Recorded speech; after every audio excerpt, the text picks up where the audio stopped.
Ambassador Prabhudyal, if I could bring you in, sir, the External Affairs Minister pointed that out, that the two sides have taken such divergent views that it's unable, at least today or even in the Finance Ministers' meet, they were unable to bridge the gap, bridge the divide.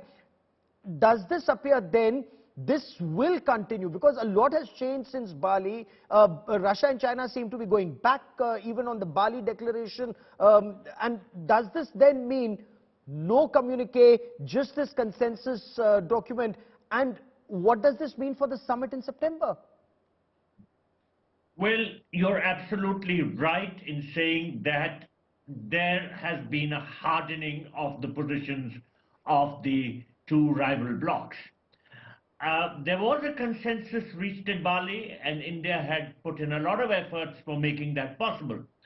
But last week, when the G20 Finance Ministers meeting ended in Bangalore, there was no joint communique.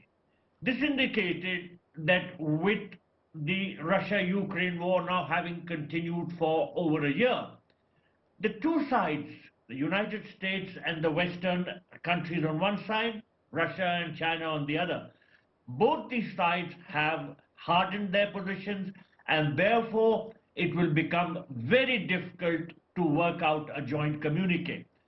You are right in assessing that perhaps as we move on to the summit, the positions may harden even further. But of course, who knows what happens in global politics? Maybe there would be some resolution found to the war. Maybe it will end. But if it continues in this manner, and if the positions of the two rival sides continue to harden, then I think we are going in for very difficult times. You know, because the Prime Minister's word of advice that multilateralism is under challenge. The architecture so far, Ambassador Soni, they haven't been able to prevent wars. They haven't even been able to address issues of food and energy security. So, despite that, despite the fact that 27 foreign ministers attended this foreign ministers meet, two ministers of state, there isn't a communique, there is a consensus document.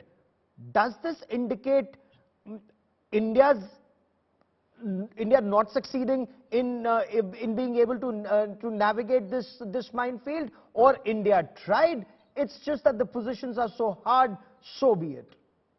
Well, you see, there are 6 more months left for this summit, and the purpose of having these meetings at the level of foreign minister and of course finance ministers, etc., is to find a way out. How do we go? There are a lot of meetings on the sidelines. There are things which happen behind the scene, and that is exactly a tightrope walk which India has to undertake. And it has to undertake, and we must not give in. We still have 6 months. It's not going to be easy.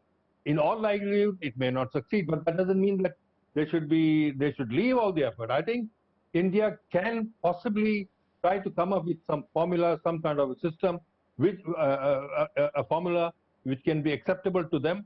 It has to continue. You cannot just give it up like this. Today it looks little hopeless, but I would say that we must continue.